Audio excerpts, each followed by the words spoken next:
Durante la preparación, el catequizador había hablado una y otra vez del alma, alma pura, alma buena, en el entendido de que ella y el cuerpo estaban claramente separados.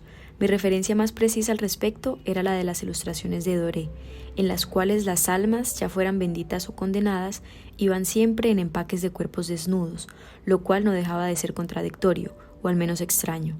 El alma, estaba claro, era invisible, pero perfectamente real, y el cuerpo no era sino el caprichoso cofre que la contenía, en el más riguroso sentido del término, pues apenas moríamos se escapaba en forma de paloma, o de llama, o de mariposa, como en el poema de Silva.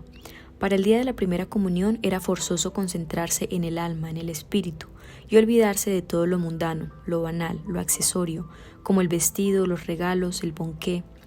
Una semana antes de comulgar ensayé, pues al ser solo alma, espiritualidad pura, pensamiento, sin demasiado éxito.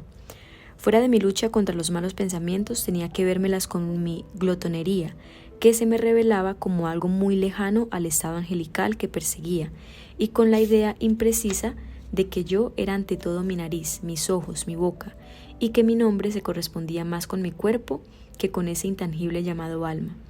El yo, ese todo desarticulado que solo captamos parcialmente o que configuramos a punta de invenciones, era para mí una entera nebulosa.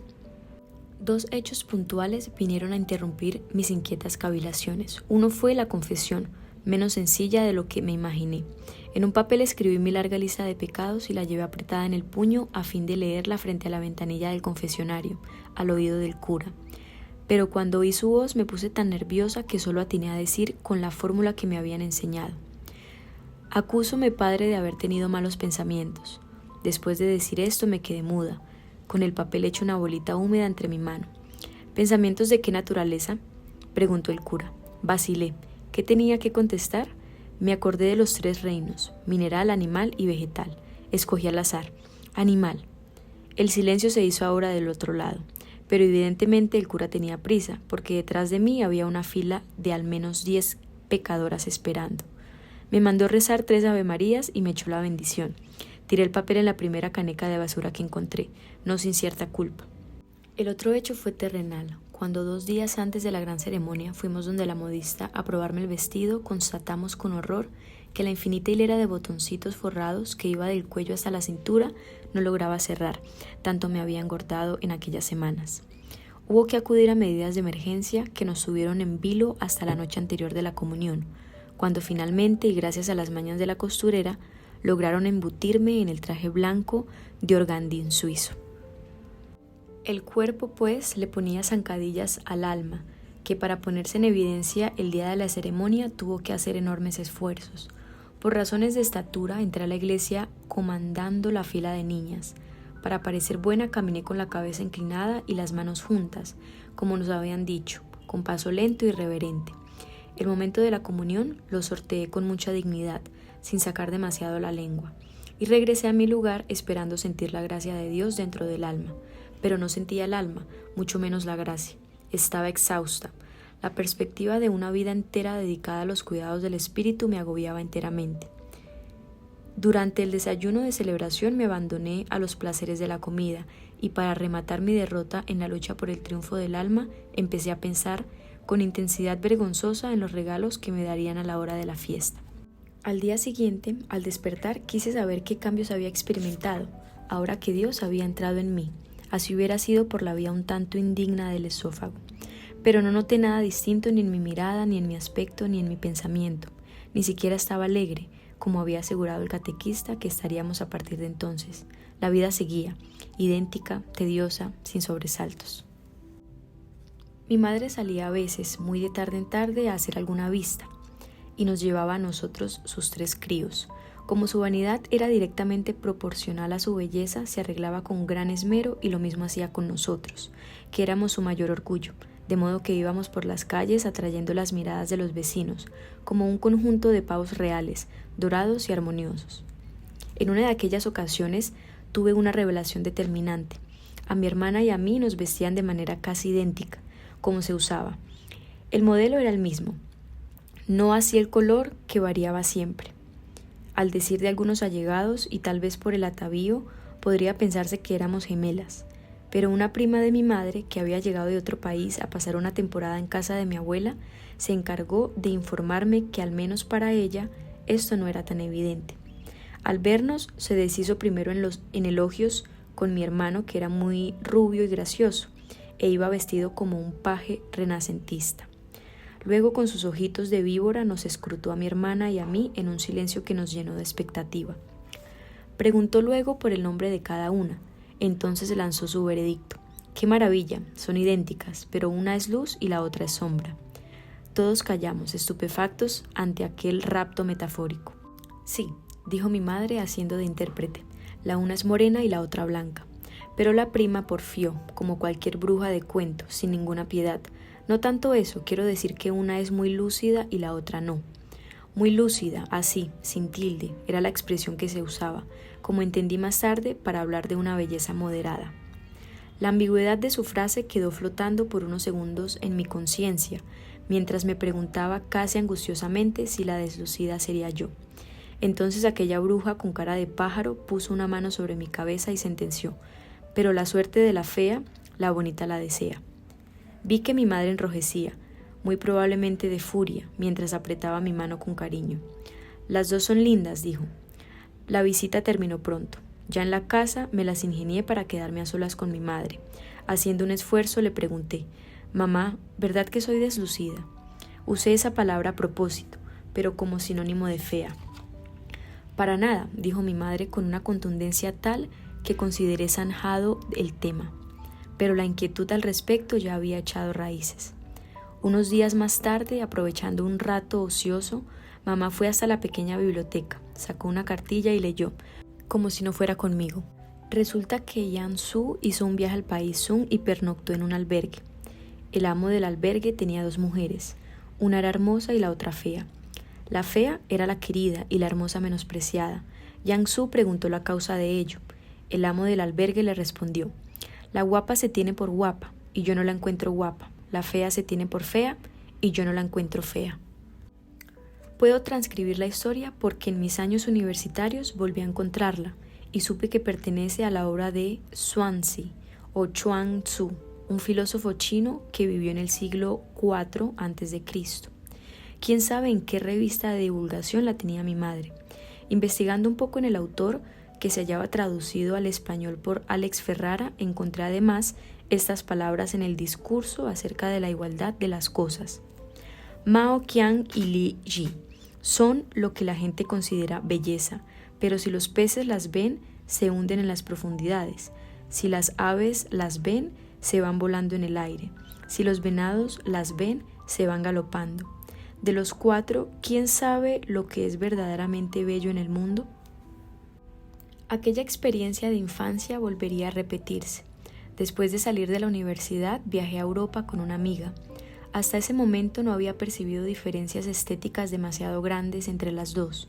Ella era atractiva, de huesos grandes, pómulos altos, agitanada, pero nada me hacía pensar que fuera una belleza. Yo con mis 23 años, mi nariz respingada y mi mata de pelo recogida en un moño de japonesa, no me sentía menos deseable, pero en aquel contexto mi amiga resultó ser arrolladora. Todos los días, mientras caminábamos por las intrincadas calles de los pueblos italianos, yo veía cómo los hombres jóvenes y viejos se volteaban a mirarla, mientras yo padecía el síndrome de invisibilidad. Cada día que pasaba, aquella evidencia me resultaba más aplastante, a pesar de mis secretos razonamientos del humor con el que trataba de ver la situación y de que cada mañana en el espejo constataba que no era el súcubo infame que creía ser en la noche.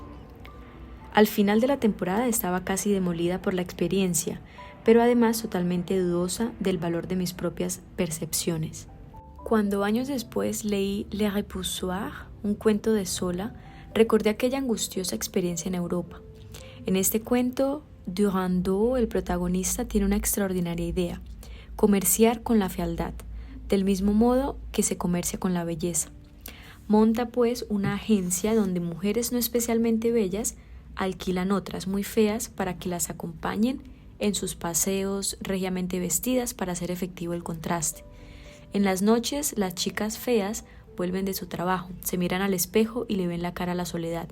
Para ellas, dice Zola, nunca habrá besos. Para mí, por fortuna, después los hubo. En mi infancia, sin embargo, las teorías relativistas que se desprendían del texto de Zhuangzi o Chang-tzu, que hoy nos resultan tan vigentes, no me convencieron en lo absoluto. Se es bello o se es feo o se es anodino, que es casi peor. Yo no era bella, como mi hermana. Quise mirarme en el espejo para descubrir por mí misma la verdad última. Pero eso traía sus riesgos, pues la directora de curso nos había advertido que si uno se miraba más de lo debido, podía encontrarse cara a cara con el mismísimo diablo, que acechaba a las niñas vanidosas para llevárselas al infierno. Así que solo me permitía rápidos vistazos, tratando de sopesar virtudes y defectos. El resultado era tan incierto que aumentaba mi confusión. Los espejos se convirtieron para mí en aquella época en espacios aterradores. De noche, el que había en la cómoda de mi cuarto me causaba toda clase de sobresaltos. Estaba ubicado a la derecha de mi cama, iluminado tangencialmente por el farol de nuestra calle. Si me volteaba hacia ese lado podía verme reflejada, o más precisamente ver solo mi cabeza sobre la almohada, como la de un mártir decapitado por los sarracenos, y en ella mis ojos brillando en la oscuridad. Aquella visión me producía escalofríos, sobre todo si se prolongaba unos minutos, pues entonces veía cómo la cara del demonio comenzaba a suplantar lentamente la mía, lo cual me obligaba a cerrar los ojos o a cubrirme la cabeza con las mantas para evitar toparme con el milagro. Fue en aquellos días cuando descubrí mis orejas. Hasta entonces yo había hecho caso omiso de aquel par de adminículos que, según creía, solo estaban adosados allí para cumplir la elemental pero importantísima función de percibir las infinitas voces del universo, muchas de las cuales, como ya se me había advertido, debían quedar confinadas en lo más hondo del cerebro. Las orejas, como las rodillas, los codos y más dudosamente el ombligo, pertenecían en mi imaginación a una categoría de órganos de segunda clase, meramente funcionales y sin atributo alguno de belleza. Que estaba muy equivocada me lo hizo saber la mujer de la tienda, a donde mi madre me envió a comprar el paquete de cigarrillos Parliament que se fumaba a diario. En el momento de entregarme la cajetilla se fijó en mis aretes, unas chispitas de murano que eran regalo de mi madrina de bautizo, y me hizo acercarme para estudiarlas. Después de hacer el elogio de aquellas joyas mínimas, reparó en mis orejas y con un apasionamiento digno de mejor causa lanzó un par de exclamaciones que me dejaron estupefacta. Según ella, mis orejas eran preciosas, eran perfectas. Enrojecí de satisfacción al tiempo que sonreía con la felicidad del alumno curioso que descubre una verdad hasta entonces no intuida, y guardé aquella opinión de la tendera como un secreto, porque me parecía bochornoso reproducirla, tan humilde era el objeto que la suscitaba.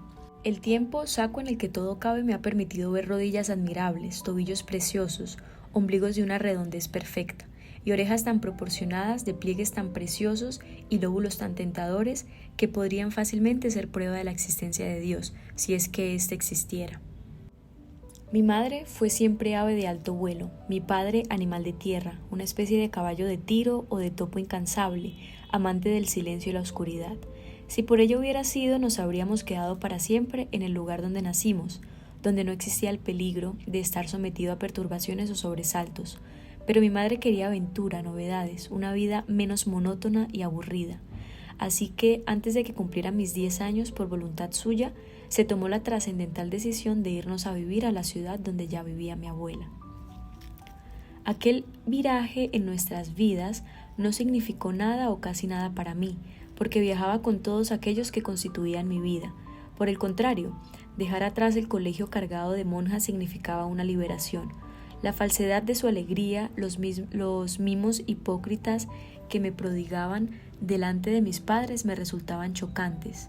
Además, preferían a mi hermana, que vivía con las rodillas llenas de peladuras, que sabía saltar lazo y hacer figuras con el yoyo, y me lo hacían saber con disimulo. Yo era una sabionda perfeccionista a la que le gustaba exhibirse pasando al tablero y entregando la tarea sin tachaduras.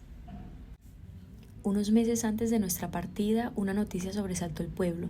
Alfonsito, el hijo de un ebanista que vivía en la otra banda, había desaparecido de su casa desde el miércoles y ya era viernes y parecía que se lo había tragado la tierra. Era, según se comentó en mi casa, un niño un poco tonto, pero muy limpio y amable, que le ayudaba a su papá con los mandados.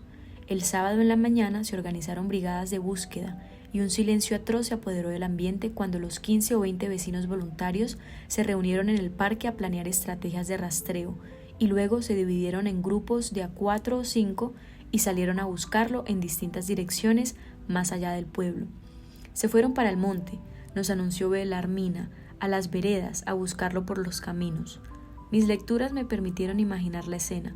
Un niño de mi edad, con un atado al hombro, dejando regadas boronas de pan que se comían los pajaritos, y unos hombres valientes que lo salvaban de algún ogro y lo traían, triunfantes, para que se abrazara con su padre, el carpintero.